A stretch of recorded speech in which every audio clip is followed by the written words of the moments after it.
Vahima, panika, sababsiz qo'rqish hissi, Adaptol tabletkasi. yurak tez urishi, qo'l-oyoq sovib ketishidachi? So'zsiz Adaptol. Yurak og'riydi deb his qilish, lekin organik kasalliklar bo'lmagan vaqti.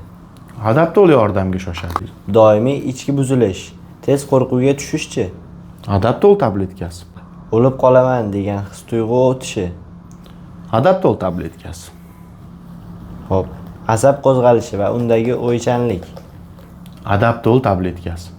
va shu o'ychanlik davomida keladigan vahima xuruji. Adaptol kapsulalari.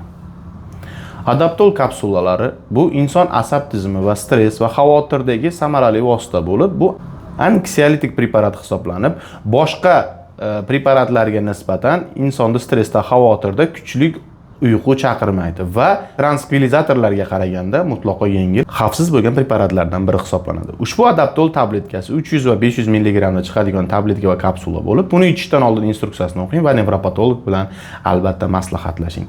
Hurmatli aziz vatandoshlar, hurmatli vahimasi bor yoki bo'lmasam qo'rquv bor, ichki qaltirashi bor, xullas nevrozi bor bemorlar. Birinchi o'rinda bosh miya 1,5 Tesla tomografiya qiling. Ikkinchi o'rinda bo'yin tomirlarini o'ziga qiling. Uchinchi o'rinda buqoq, ya'ni qalqonsimon bezni o'ziga qiling. Ana shu uchala analizdan birida sizda patologik holat chiqsa, shu narsa sizdagi vahima qo'rquv, ya'ni nevrozga sabab bo'layotgan bo'lishi mumkin. Xuddi shunday oddiy xalq tilida gapiriladigan videolarni o'tkazib yubormaslik uchun bizga obuna bo'ling va bizni kuzatishda davom eting. Ha aytgancha, siz vahima xurujida yoki shu kabi holatlarda, nevrozda, asabiylikda, jahl tez chiqish, ichki qo'rquvda, qaltiroqda qanday preparatlardan foydalanasiz? Shu haqida kommentariyaga yozib keting.